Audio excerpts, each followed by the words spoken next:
As guerras de deuses e homens. Capítulo 2. A contenda entre Horus e Sete.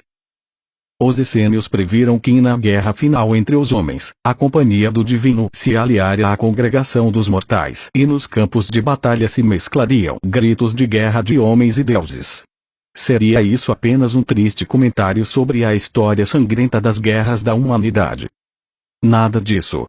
O que o texto A Guerra dos Filhos da Luz contra os Filhos das Trevas nos informa é apenas que as contendas entre os homens terminarão exatamente como iniciaram, com deuses imortais lutando lado a lado. Por mais incrível que pareça, existe um documento que descreve a primeira guerra em que os deuses envolveram os mortais. Trata-se de uma inscrição nas paredes do grande templo de Edfu, uma antiga cidade sagrada do Egito, dedicada ao deus Horus. Foi lá, segundo as tradições do Antigo Egito, que Horus instalou uma fundição de ferro divino e onde guardava, num recinto especial, o disco alado em que percorria os céus. Um dos textos diz: quando as portas da fundição se abrem, o disco se eleva. A inscrição no templo de Edfu, notável por sua exatidão geográfica, começa com uma data, não relacionada com a contagem de tempo da humanidade, e fala de eventos ocorridos muito antes da época dos faraós, quando o Egito era governado pelos deuses. No ano 363, Sua Majestade, Ra, o Santo, o Falcão do Horizonte, ó Imortal Eterno, foi à terra de Quem. Com ele estavam seus guerreiros, pois os inimigos tinham conspirado contra seu senhor no distrito que, ainda hoje tem o nome de Uaua. Ra foi até lá em seu barco, junto com seus companheiros, e desceu no distrito da sede do Tronos de Horus, na parte ocidental desse distrito, ao leste da casa de Queno, que desde então passou a ser chamada de Queno Real. Horus, o medidor alado, aproximou-se do barco de Ra e disse a seu ancestral: ó Falcão do Horizonte, tenho visto os inimigos conspirarem contra vós, Senhor, para se apoderarem da coroa luminosa. Em poucas palavras, o escriba conseguiu nos dar um panorama geral da situação e criar a cena para a guerra que iria estourar. Entendemos que a causa do conflito era uma conspiração de certos inimigos dos deuses Ra-Horus, que pretendiam conquistar a coroa luminosa, ou seja, a soberania. É óbvio que essa pretensão só podia partir de um outro deus dos deuses. Para sufocar a conspiração, Ra reuniu seus guerreiros e tornou seu barco para ir ao local onde Horus estabelecera seu quartel-general. Barco de Ra, como sabemos a partir de muitos outros textos, era uma embarcação celestial, com o qual Deus podia viajar aos céus mais distantes. Nesse caso, Ra usou para descer num lugar distante de qualquer tipo de extensão de água, na parte ocidental do distrito de Dada, ao leste da sede do Tronos de Horus. Este, então, contou-lhe que o inimigo estava reunindo suas forças. Então Ra, o Santo, o Falcão do Horizonte, disse a Horus, o medidor alado: Altíssimo rebento de Ra, meu escolhido, vá rápido, extermine o inimigo que você avistou. Obedecendo a ordem, Horus partiu no disco alado para enfrentar o inimigo. E assim Horus, o medidor alado, voou para o horizonte no disco alado de Ra. Por isso, desde esse dia é chamado de Grande Deus, Senhor dos Céus. Voando no disco alado, Horus avistou as forças inimigas e atacou-as como uma arma poderosa. Dos céus, do disco alado, ele viu os inimigos e atacou-os pela retaguarda. De sua parte dianteira lançou sobre eles uma tempestade que não podiam ver com os olhos nem escutar com os ouvidos. Isso trouxe morte a todos no único instante. Ninguém se salvou. Cumprida a missão, Horus voltou para junto de Ra, ainda viajando no disco alado, que brilhava com muitas cores, e ouviu sua vitória ser oficializada por Thoth, o deus das artes mágicas.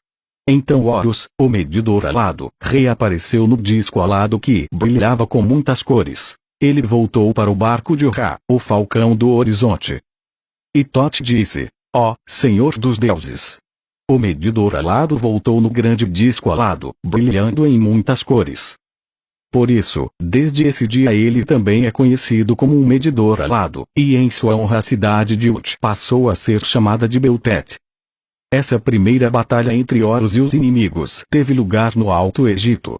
Heinrich Brooks, o primeiro a publicar o texto dessa inscrição, o que aconteceu por volta de 1870, de Sage von der Geflutenschebe, sugeria que a terra de Quen seria a Núbia e que Horus avistou o inimigo em Siena, a atual Aswan.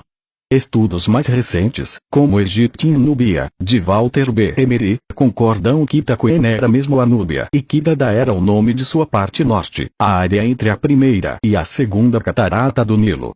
A parte sul da Núbia era chamada de Cush. Essa identificação é válida, já que Beltet, a cidade concedida a Horus como prêmio por sua vitória, era a mesma Edfu, que através dos tempos sempre foi dedicada a esse deus. As tradições afirmam que Horus estabeleceu em Edfu uma fundição onde eram forjadas armas especiais feitas de ferro divino.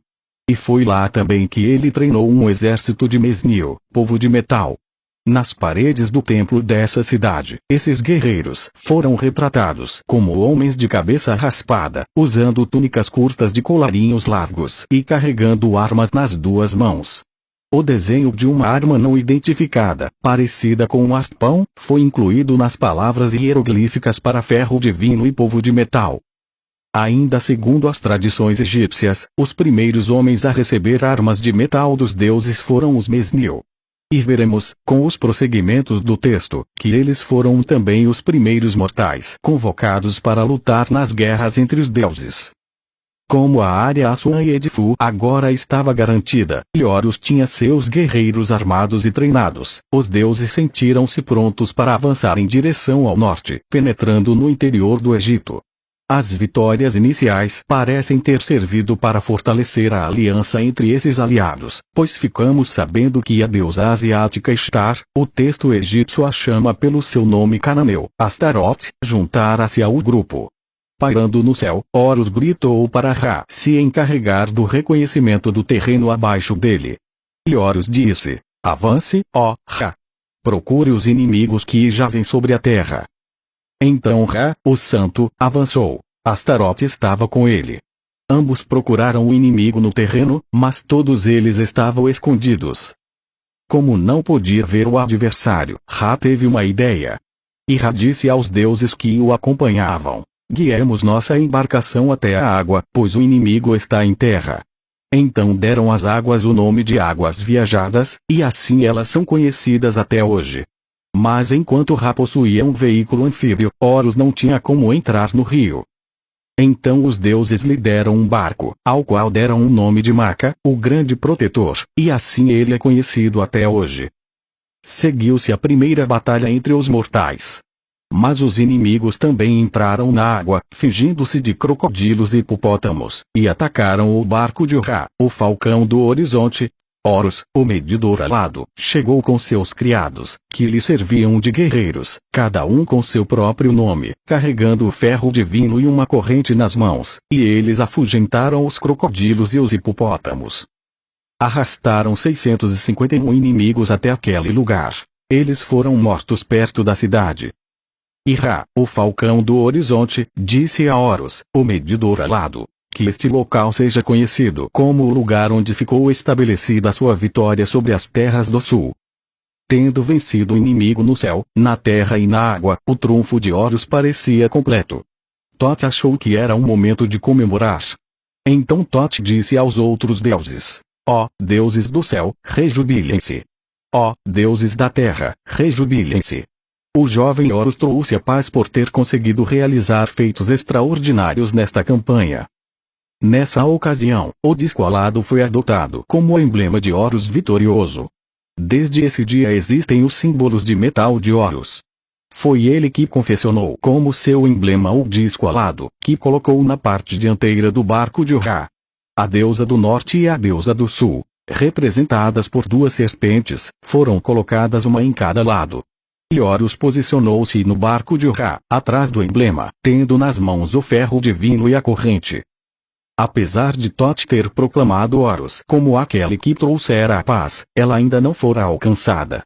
Prosseguindo em seu avanço para o norte, a companhia dos deuses avistou dois brilhos numa planície ao leste de Tebas. Ra então disse a Thoth: esse é o inimigo, que Horus o elimine. E Horus fez um grande massacre. Novamente, com o auxílio do exército de homens que armará e treinará, Horus conseguiu conquistar a vitória. E Thoth continuou dando nomes aos locais onde as batalhas bem-sucedidas haviam se desenrolado. O primeiro combate aéreo de Horus tinha rompido as defesas que separavam o Egito da Núbia em Siena, Assuã. As batalhas seguintes, tanto em terra como na água, garantiram ao deus a curva do Nilo que vai de Tebas até Denderá, local onde, no futuro, proliferariam templos e cidades reais. Agora estava aberto o caminho para o interior do Egito. Por vários dias os deuses continuaram avançando rumo ao norte, Horus vigiando do alto, no descolado, e Ra e seus companheiros navegando pelo rio, enquanto o povo de metal guardava os flancos em terra. Houve então uma série de combates, breves, mas ferozes. Os nomes dos locais, bem estabelecidos na geografia do Antigo Egito, indicam que os deuses atacantes atingiriam a área dos lagos que, na antiguidade, iam desde o Mediterrâneo até o Mar Vermelho. Atualmente ainda restam alguns deles. Então os inimigos se distanciaram deles, dirigindo-se para o norte. Eles acamparam no Distrito das Águas, diante do Mar Mediterrâneo. Seus corações estavam cheios de medo. Mas Horus, o medidor alado, perseguiu-os no barco de Ra, levando na mão o ferro divino. E seus ajudantes, carregando armas de ferro forjado, estavam por todos os lados. No entanto, a tentativa de cercar e capturar os inimigos não foi bem sucedida. Por 4 dias e 4 noites Horus percorreu as águas em perseguição aos inimigos, mas não conseguiu avistar nenhum deles. Ra então aconselhou-o a subir novamente no disco alado, e dessa vez Horus avistou os inimigos em fuga. Horus atirou sua lança divina contra eles e causou grande confusão em suas fileiras, matando muitos deles. Também trouxe 142 prisioneiros, que colocou na parte dianteira do barco de Ra, onde foram rapidamente executados. Nesse ponto a inscrição no templo de Edfu termina e recomeça no novo painel. De fato, inicia-se um novo capítulo da Guerra dos Deuses. Os inimigos que conseguiram escapar foram para o Lago do Norte, dirigindo-se para o Mediterrâneo, que tentavam atingir navegando pelo Distrito das Águas. Mas o deus encheu seus corações de medo e, quando atingiram o meio das águas, eles fugiram para as águas que se ligam com os lagos do Distrito de Mer, com o propósito de se juntarem aos inimigos que estavam nas terras de Set. Esses versos nos oferecem mais que informações geográficas, pois, pela primeira vez, encontramos uma identificação dos inimigos. A arena do conflito agora era o conjunto de lagos que na antiguidade, separava o Egito propriamente dito na península do Sinai.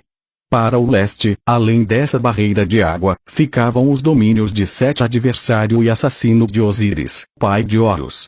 Portanto, Set era o inimigo sobre cujas forças Horus vinha avançando, vindo do sul. Com a fuga dos inimigos houve uma calmaria no conflito, e durante esse período Ra chegou à região que separava o Egito do país de Set, e Horus levou seu povo de metal à linha de frente.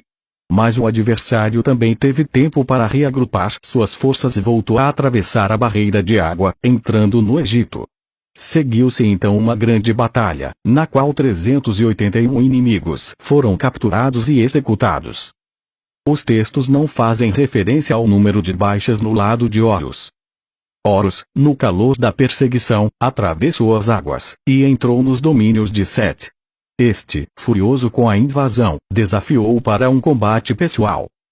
As lutas entre os dois deuses, que transcorreram tanto em terra como no ar, foram tema de inúmeras lendas, e falarei delas mais adiante.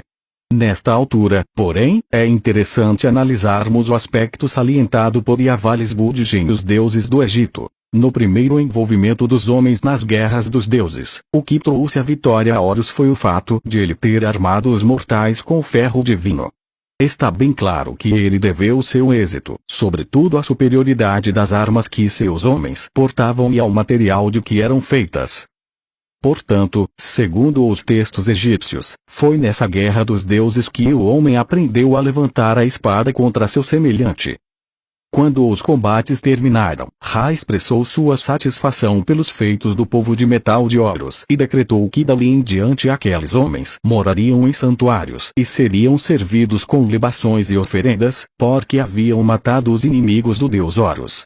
Assim, esses Mesnil estabeleceram-se nas duas capitais de Horus, Edfu, no Alto Egito, e Tis, Tanis, em grego, Zoan, na Bíblia, no Baixo Egito. Com o passar do tempo, eles abandonaram seu papel puramente militar e ganharam o título de Chansur, atendentes de Horus, passando a servir como assessores e emissários dos deuses. Segundo os estudiosos, a inscrição nas paredes do templo de Edfu é uma cópia de um texto bem mais antigo e muito conhecido dos escribas. No entanto, ninguém ainda foi capaz de determinar quando o relato original foi escrito. Os peritos concluíram que a exatidão dos dados geográficos e outros indicam, nas palavras de Valles Budge, que não estamos lidando com eventos puramente mitológicos. É quase certo que o triunfante avanço atribuído a Urbeutet, Horus de Edfu, é baseado nos feitos de algum invasor aventureiro que se estabeleceu em Edfu em tempos muito primitivos. Como acontece em todas as inscrições egípcias, essa também começa com uma data. No ano de 363. Essas datas sempre indicam o ano do período de reinado do faraó envolvido no evento descrito. Assim, cada governante tinha seu primeiro ano de reinado, o segundo, e assim por diante. No entanto, o texto em questão trata de assuntos divinos, e não de atividades de reis, portanto relata acontecimentos que tiveram lugar no ano 363 do reinado de um certo deus, ou deuses, levando-nos de volta a tempos primitivos em que o Egito era governado por deuses e não por homens. As tradições do Antigo Egito nunca deixaram dúvida de que houve realmente uma época como essa. Durante sua longa viagem pelo Egito, o historiador grego Heródoto, século V AC, recebeu informações detalhadas sobre reinos e dinastias faraônicas. Os sacerdotes me contaram que Men foi o primeiro rei do Egito. Ele construiu o dique que protege Mênfis das inundações do Nilo. Depois de fazer o desvio do rio, o faraó começou a construir a cidade nas terras tomadas das águas. Heródoto prossegue. Além dessas obras, segundo os sacerdotes, ele construiu o templo de Vulcano, que fica dentro da cidade, um imenso edifício, digno de ser mencionado. O historiador acrescenta. Em seguida, os sacerdotes foram buscar um papiro e leram para mim os nomes de 330 monarcas que ocuparam o trono depois de Men. Entre eles, 18 eram reis etíopes, e havia uma rainha, que era nativa. Todos os outros eram homens e egípcios. Os informantes de Heródoto também lhes mostraram fileiras de estátuas representando faraós e lhes contaram vários pormenores sobre esses governantes, afirmando que possuíam ancestrais divinos. Os seres representados por essas imagens estavam muito longe de ser divinos, duvidou Heródoto, mas escreveu. Em épocas anteriores a situação era bem diferente.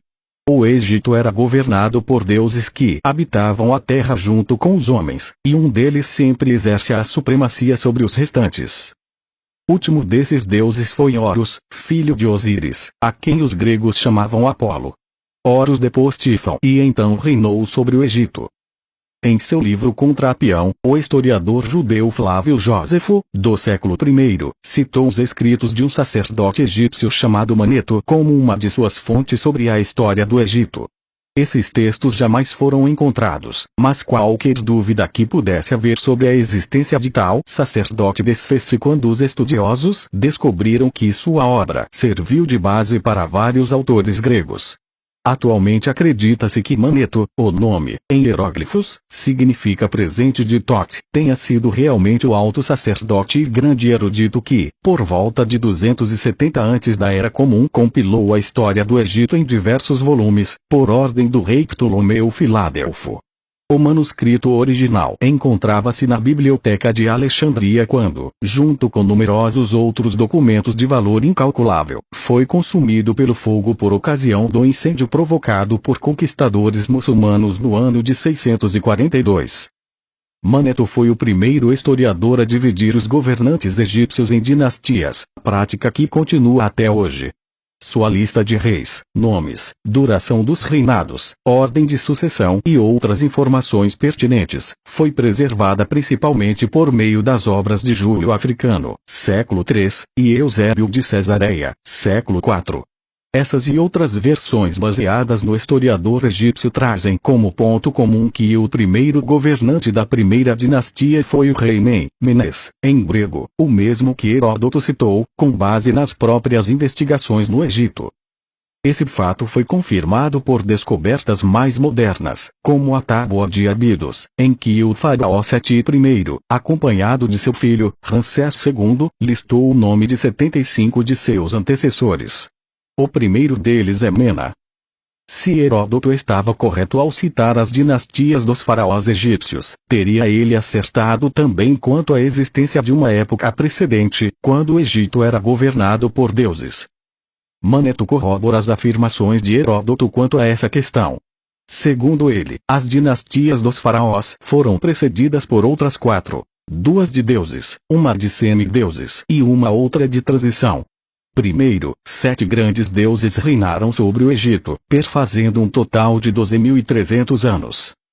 Ptah reinou 9.000 anos, Ra reinou 1.000 anos, Shu reinou 700 anos, Geb reinou 500 anos, Osíris reinou 450 anos, Sete reinou 350 anos, Horus reinou 300 anos. 7 deuses reinaram 12.300 anos. A segunda dinastia de deuses, escreveu Maneto, compreendeu 12 governantes, dos quais o primeiro foi Tote. Eles reinaram por 1.570 anos. Portanto, no conjunto, 19 deuses governaram por 13.870 anos. Seguiu-se uma dinastia de 30 semideuses, que reinaram por 3.650 anos. Ao todo, houve 49 governantes divinos e semidivinos no Egito, que reinaram por 17.250 anos no total.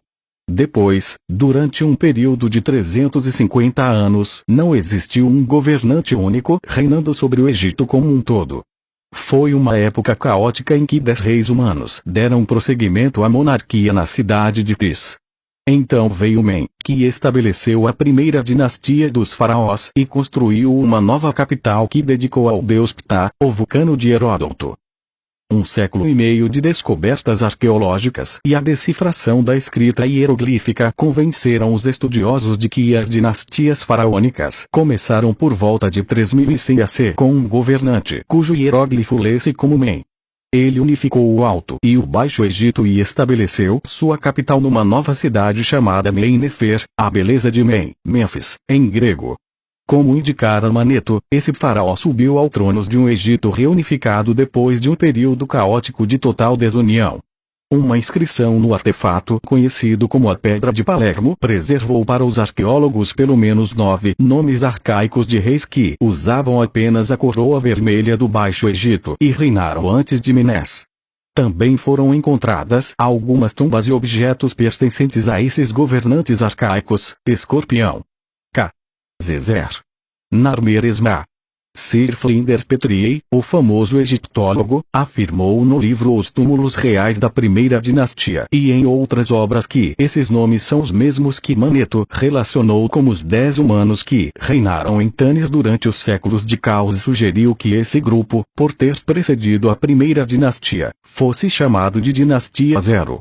Um importante documento arqueológico que trata da monarquia egípcia, conhecido como o Papiro de Turim, começa com uma dinastia de deuses que inclui Ra, Geb, Osíris, 7 Horus, depois assinala outra, com Tot, Maat e outros, atribuindo a Horus um reinado de 300 anos, exatamente como registrou Maneto.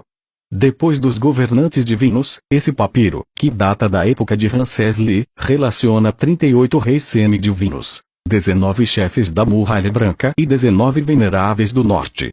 E, entre eles Men, situa reis humanos que governaram sob a tutela de Horus e cujo epíteto era Chancellor. Em 1843, dirigindo-se à Royal Society of Literature em Londres, o curador de antiguidades egípcias no Museu Britânico, Dr. Samuel Birch, anunciou que contara no Papiro de Turim um total de 330 nomes, número que coincidia com os 330 reis mencionados por Heródoto. Embora com algumas discordâncias entre si em relação a detalhes, os egiptólogos da atualidade aceitam que as descobertas sustentam as informações fornecidas pelos historiadores antigos a respeito das dinastias que tiveram início com Menes depois de um período de caos, quando cerca de 10 reis governaram um Egito desunido.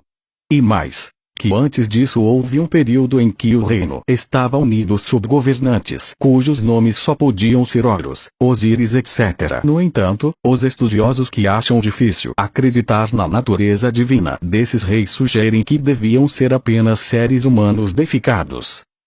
Com o intuito de lançar uma luz sobre o assunto, comecemos pelo mesmo lugar que Menes escolheu para construir a capital do Egito reunificado. A localização de Mênfis não foi obra do acaso, mas uma escolha apoiada em certos eventos ligados aos deuses. Menes erigiu-a sobre um aterro, resultado do desvio do rio Nilo e de uma série de obras de represamento e recuperação de terras. Ao fazê-lo, imitava o modo como o próprio Egito havia sido criado. Os egípcios acreditavam que um grande deus que surgira nos tempos mais primitivos havia chegado àquela terra e a encontrara sob a água e a lama. Ele fez grandes obras de represamento e recuperação de terras, literalmente erguendo o Egito das águas, o que explica o outro antigo nome do Egito: Terra Elevada. Esse deus arcaico chamava-se Ptah, um deus do céu e da terra, e era considerado um grande engenheiro e mestre artífice. A veracidade da lenda da Terra Elevada é favorecida pelos aspectos tecnológicos. O Nilo é um rio tranquilo e navegável até Siena, Assuã, mas depois seu curso torna-se traiçoeiro e é obstruído por várias cataratas. Atualmente o nível do rio é regulado pela represa de Assuã, e tudo indica que em tempos pré-históricos havia um sistema de comporta similar. As lendas contam que Ptah estabeleceu sua base de operações na ilha de Abiú, que desde a época dos gregos é chamada de Elefantina, devido ao seu formato. Ela fica localizada logo acima da primeira catarata do Nilo, na atual Assuã. Nos textos e desenhos, Ptah, cujo símbolo era uma serpente, aparece controlando as águas do Nilo a partir de cavernas subterrâneas. Era ele que tomava conta das portas que continham as inundações, que puxava as trancas na hora adequada. Em linguagem técnica, somos informados de que, no local mais apropriado do ponto de vista da engenharia, Ptah construiu cavernas gêmeas, 2 reservatórios interligados, cujas comportas podiam ser abertas e fechadas, dessa forma regulando artificialmente o nível e a vazão das águas do Nilo. Em egípcio, Ptah e os outros deuses antigos eram chamados de Ntr, guardiões, vigias. Segundo as tradições, eles vieram de Taur, em que Ur significava antigo ou distante, sendo então terra distante, mas que poderia ser o verdadeiro nome do lugar, bem nosso conhecido devido aos registros mesopotâmicos e bíblicos. Antiga cidade de Ur, ao sul da Mesopotâmia. O Estreito do Mar Vermelho, que ligava a Mesopotâmia ao Egito, era chamado de Taneter, o lugar dos deuses. A afirmação de que os deuses primitivos teriam vindo das terras públicas de Sem é fortalecida pelo intrigante fato de que os nomes desses deuses eram de origem semita, mais especificamente acadiana. Ptah, por exemplo, que não tinha significado em egípcio, nas línguas semitas queria dizer: aquele que faz coisas abrindo e escavando. Com o passar do tempo, 9.000 anos, segundo Maneto, Ra, um filho de Ptah, tornou-se o governante do Egito. Seu nome também não tinha significado em egípcio, mas, como ele era associado a um corpo celeste luminoso, os eruditos acreditam que Ra poderia ser brilhante. O que se sabe com certeza é que um dos apelidos desse deus, tinha a conotação semítica de o completo, o puro. Os egípcios acreditavam que Ra chegara à Terra vindo do planeta de milhões de anos, viajando num barco celestial cuja parte superior, cônica, chamada Beni Beni, pássaro piramidal, posteriormente foi preservada no santuário especial construído na cidade sagrada de Ano, aonde a Bíblia, a Heliópolis dos gregos. Na época das dinastias, os egípcios faziam peregrinações a esse santuário para reverenciar o Beni Beni e outras relíquias associadas a Ra e às viagens celestes dos deuses. Foi para reverenciar Ra, sob o apelido de Tem, que os egípcios forçaram os israelitas a construir a cidade que a Bíblia chama de Pitom, o portão de Tem. Os sacerdotes de Heliópolis foram os primeiros a registrar as tradições dos deuses egípcios. Segundo eles, a primeira companhia de deuses, liderada por Ra, era constituída por 9 guardiões, ele e mais 4 casais divinos. O primeiro casal, que começou a governar quando Ra se cansou de ficar no Egito, era formado pelos próprios filhos do deus, o rapaz Shu, secura, e a moça Tefnut, umidade.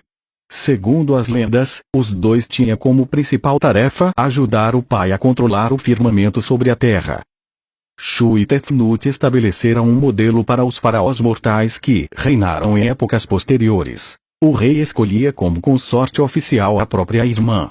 O primeiro casal foi sucedido por seus descendentes, novamente irmão e irmã. Geb, aquele que empilha a terra, e Nut, o firmamento estendido. A abordagem puramente mitológica das lendas egípcias sobre os deuses, que afirma que o povo observava a natureza e via deuses nos seus fenômenos, levou os estudiosos a imaginar que Geb representava a terra deificada, e Nut, o céu, e que os egípcios, ao chamarem Geb e Nut de pai e mãe dos deuses que reinaram depois deles, acreditavam que seus deuses tinham nascido da união do céu e da terra. No entanto, quando se leem de uma forma mais literal as lendas e os versos contidos nos textos das pirâmides e no livro dos mortos, percebe-se que Geb e Nut tinham esses nomes devido a atividades relacionadas com o aparecimento periódico do pássaro Beno, que deu origem à lenda grega da fênix. Para os gregos, a fênix era uma águia com penas vermelhas e douradas que morria e renascia a intervalos de vários milênios. Era para o Beno das lendas egípcias, pássaro cujo nome era o mesmo do aparelho em que Ra chegara à terra, que Geb envolvia-se com obras de terra e Nut estendia o firmamento. Tudo indica que esses empreendimentos eram feitos na Tenda dos Leões, onde Geb abriu a terra para o grande objeto esférico que surgiu no horizonte vindo do firmamento estendido. Geb e Nut acabaram entregando o governo do Egito a 4 de seus filhos. Azar, o que tudo vê, que os gregos chamam de Osíris, e sua irmã esposa Ast, mais conhecida como Ísis. 7 sua esposa Neftis, Nebjat, a senhora da casa, a irmã de Ísis. A maioria das lendas egípcias gira em torno das atividades desses 4 deuses. Mas, estranhamente, quando eles eram retratados, 7 jamais aparecia sem seu disfarce animal. Seu rosto nunca era visto. O significado do nome Set também desafia os egiptólogos, embora seja idêntico ao do terceiro filho de Adão e Eva. Com 2 filhos casados com as próprias irmãs, os deuses Geb e Nut se defrontaram com um grave problema de sucessão. Então, a única solução era dividir o reino. Osíris recebeu as terras planas do norte, o Baixo Egito, e Set ficou com a região montanhosa ao sul, Alto Egito. O tempo que durou esse arranjo podemos apenas adivinhar, com base nas crônicas de Maneto, mas uma coisa é certa. Set não ficou satisfeito com a divisão do reino e tramou vários planos para conquistar a soberania sobre todo o Egito. Os estudiosos afirmam que o único motivo da insatisfação de Set era a ânsia de poder. No entanto, quando analisamos melhor as regras de sucessão dos deuses, entendemos o profundo efeito que elas exerceram sobre as questões divinas, e, mais tarde, sobre as dos reis humanos. Antigamente os deuses, e depois os homens, podiam ter uma ou mais concubinas, além da consorte oficial, o que resultava em filhos ilegítimos. Portanto, a primeira regra de sucessão era: o herdeiro do trono é o primogênito da consorte oficial. Se ela não tivesse filhos, o primeiro filho do rei com uma das concubinas seria o herdeiro. Porém, em qualquer época, mesmo que já houvesse um primogênito herdeiro, se o governante tivesse um filho com uma sua meia-irmã, este passaria à frente do primogênito e se tornaria o herdeiro legítimo. Esse costume sempre foi a causa básica das rivalidades entre os deuses do céu e da terra e, acreditamos, explica os motivos da ira de Set. A fonte dessa nossa teoria é o Tratado de Isid et Osiride, sobre Ísis e Osíris, escrito por Plutarco, biógrafo e historiador do século I, que registrou para os gregos e os romanos da época as lendas dos deuses do Oriente Médio. Plutarco baseou-se em textos que, segundo a crença na antiguidade, tinham sido escritos pelo próprio Thoth, que na condição de escriba dos deuses encarregava-se do registro da história e dos feitos das divindades na terra. Agora contarei em breves palavras a história de Ísis e Osíris, conservando os aspectos mais significativos e omitindo os supérfluos, escreveu Plutarco na sentença de abertura, e em seguida passa a contar que Nut, os gregos a comparavam com sua deusa Rhea, teve 3 filhos, sendo Osíris o primogênito, e Set, o terceiro. Ela também deu à luz 2 filhas, Ísis e Néftis. Todavia, nem todos tinham sido gerados por Geb. Osíris e o segundo irmão eram filhos de Ra, que procurara sua neta Nut em segredo. Ísis, por sua vez, era filha de Thoth, o deus grego Hermes, que, apaixonado pela deusa mãe, retribuía de várias maneiras para recompensar os favores que dela recebia. Então, o quadro era esse. O primogênito, Osíris, mesmo não sendo filho de Geb, tinha um direito à sucessão ainda maior pelo fato de ter sido gerado pelo grande Ra. Mas Set, pela primeira regra da sucessão, era o herdeiro legítimo por ser filho de Geb, o governante, com sua meia-irmã, Nut. Como se isso já não fosse suficiente para criar a discórdia entre os irmãos, havia também uma feroz disputa entre os dois para garantirem o trono a seus respectivos herdeiros. Set, para conseguir o direito de sucessão a seus descendentes, precisaria gerar um filho com sua meia-irmã, Ísis. Já Osíris levava vantagem, pois tinha 2 meias-irmãs, Ísis e Néftis, e, portanto, maior probabilidade de gerar o herdeiro legítimo. Para cortar definitivamente a pretensão de Set de ter descendentes que governassem o Egito, Osíris apressou-se a tomar Ísis como sua consorte. Set então casou-se com Néftis, mas, como ela era sua irmã plena, por parte de pai e mãe, seus descendentes não seriam qualificados para a sucessão. A raiva de Set contra Osíris era profunda e amarga, pois este não só o privara do trono, como também da possibilidade de vê-lo ocupado por seus descendentes. Segundo Plutarco, a ocasião para a vingança de Set surgiu quando uma certa rainha da Etiópia, chamada Aso, foi visitar o Egito. Conspirando com seus seguidores, Set ofereceu um banquete para homenagear a rainha e convidou todos os deuses. Como parte de sua trama, mandou construir um magnífico baú, grande o bastante para conter o corpo de Osíris. Durante a festa, pediu que trouxessem o baú para todos os presentes poderem admirá-lo. Depois, como se estivesse brincando, prometeu dá-lo à pessoa que coubesse perfeitamente dentro dele. Os convidados, ansiosos para ganhar aquela peça de arte, começaram a entrar, um de cada vez.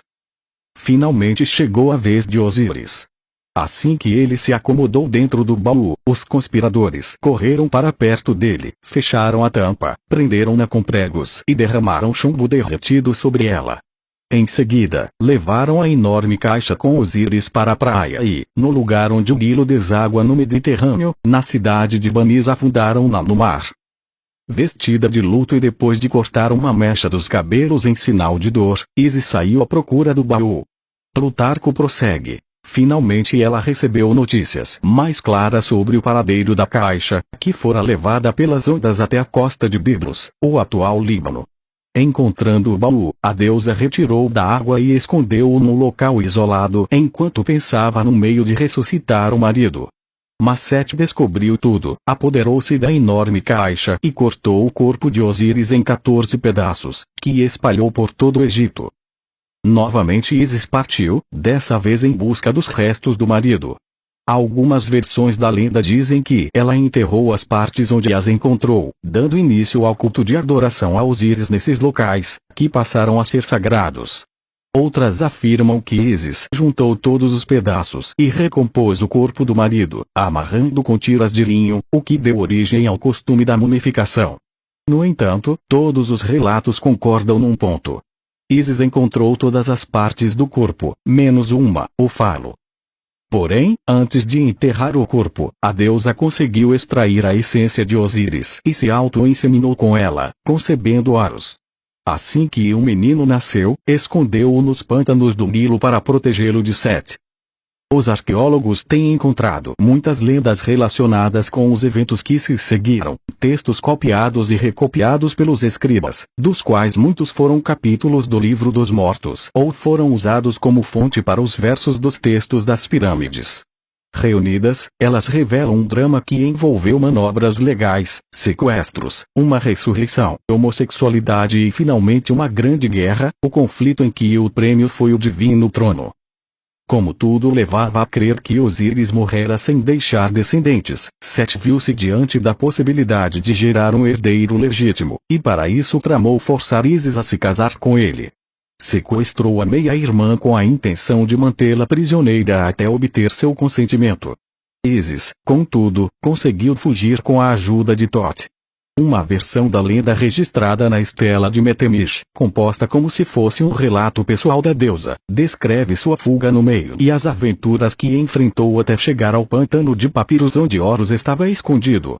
Mas, ao deparar-se com o filho, viu-o agonizando devido a uma picada de escorpião.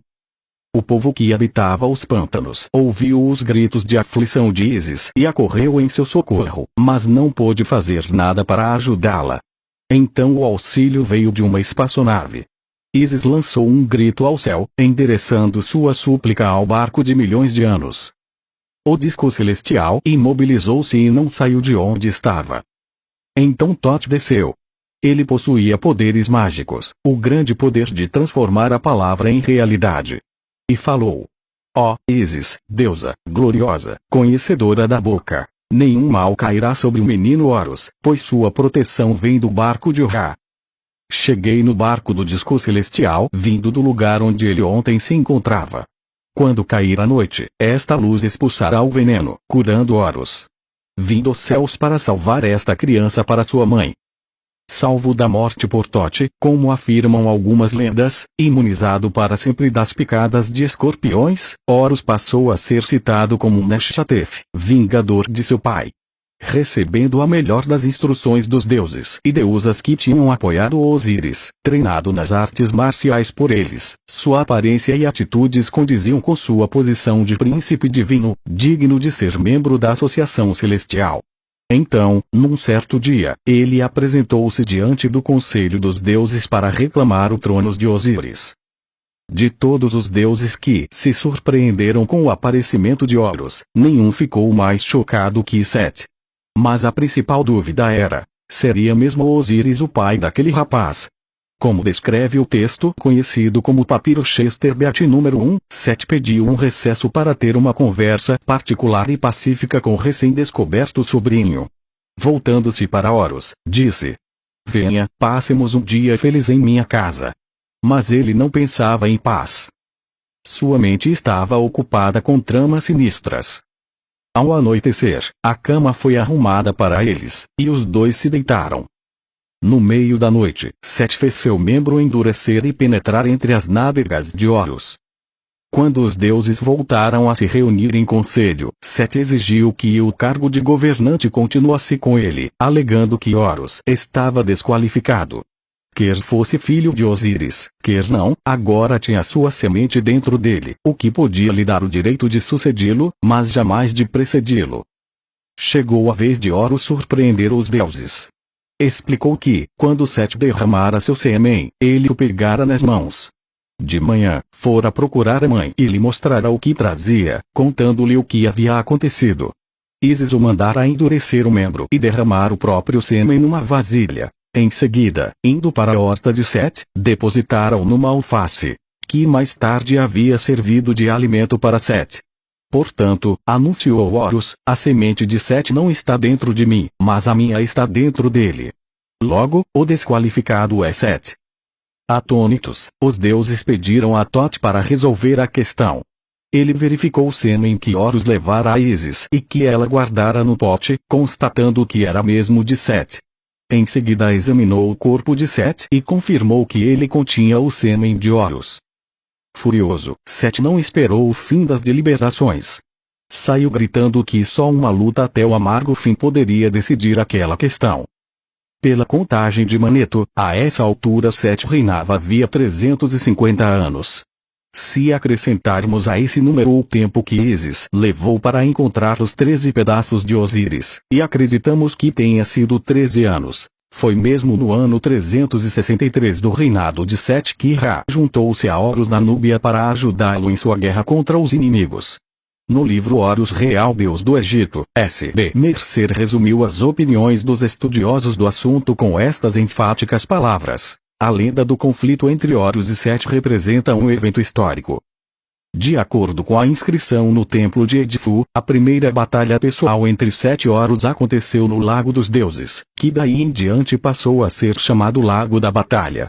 Horus conseguiu atingir Sete com sua lança divina e, quando ele caiu, capturou e levou à presença de Ra.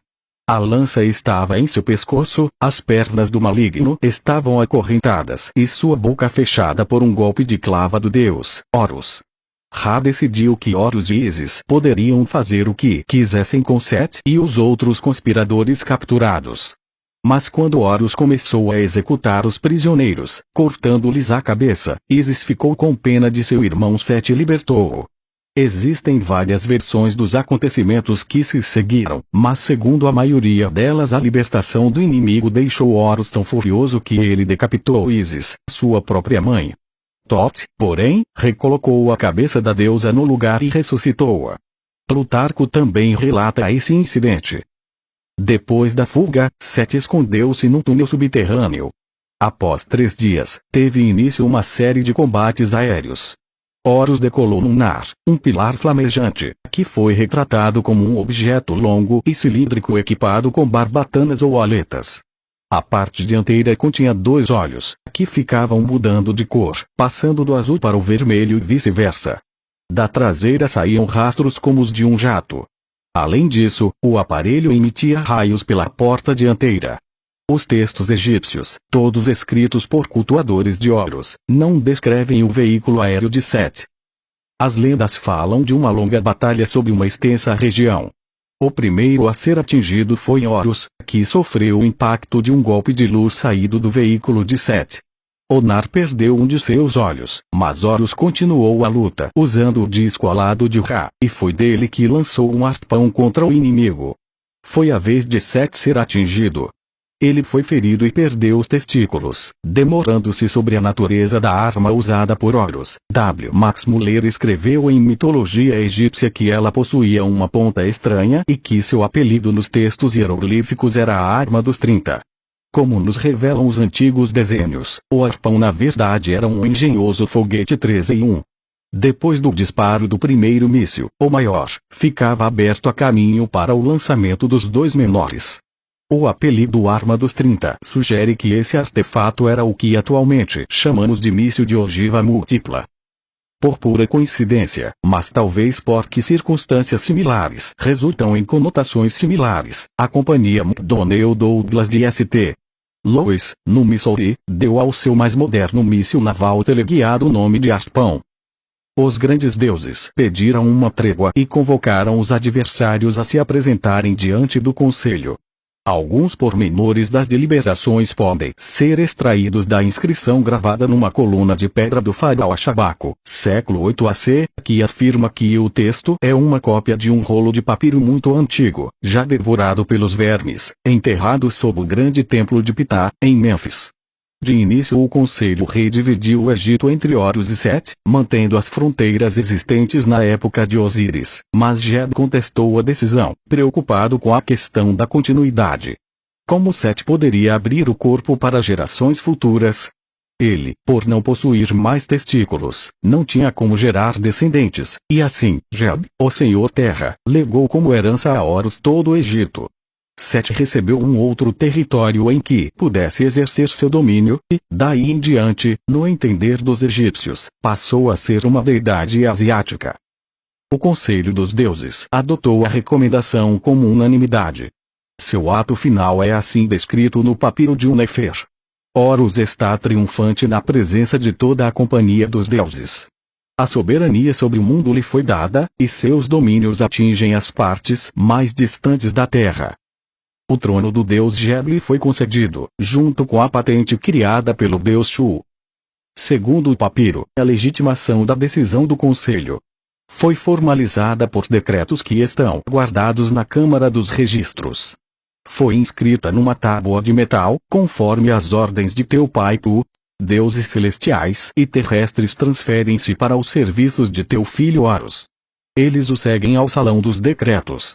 Horus será o senhor deles.